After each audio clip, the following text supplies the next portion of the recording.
Hello and welcome to মিষ্টি মাইস।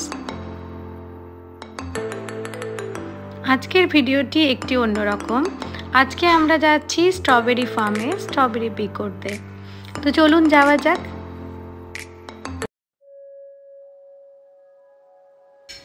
আজ রোববার। আজকে আমরা দুপুরে লাঞ্চ সেরে বেরিয়ে পড়লাম সপরিবারে স্ট্রবেরি পিক করতে। চলুন দেখা যাক কীরকম এক্সপিরিয়েন্স হয়। চলে এসেছি আমরা এই স্ট্রবেরি ফার্মে। এখানে নামটা দেখাচ্ছি, এটা এসেছিলাম হফম্যান স্ট্রবেরিজ ফার্মে, যেটা আমাদের বাড়ি থেকে কাছেই। তো কেউ চাইলে এখানে ওনারা স্ট্রবেরি পিক করেই রেখেছেন আর বাস্কেটে ভরে রেখেছেন, কিনে নেওয়া যায় ডাইরেক্টলি।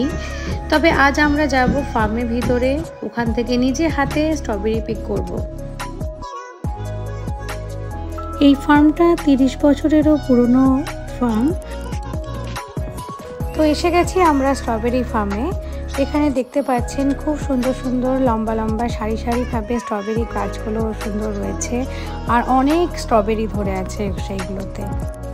এখান থেকে বাস্কেট কিনতে হবে, আর সেই বাস্কেটের যা ওজন হবে সেই অনুযায়ী আমাদের পেমেন্ট করতে হবে।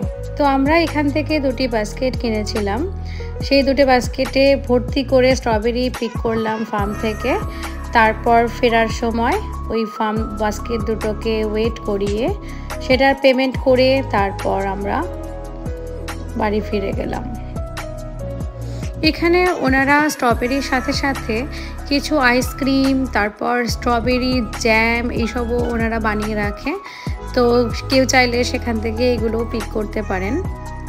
তো এই দেখতে পাচ্ছেন 2টো ফুল বাস্কেট আমরা স্ট্রবেরি দিয়ে পিক করেছি। আরও কিছু ফটোশ্যুট করলাম ওখানে, তারপর আমরা বাড়ি ফিরে গেলাম। তো আজকের মতো এই পর্যন্তই। এরপর দেখা হচ্ছে অন্য কোনো ট্রিপ ভিডিও নিয়ে। ভালো থাকবেন, সুস্থ থাকবেন। দেখা হচ্ছে নেক্সট ব্লগে। টাটা।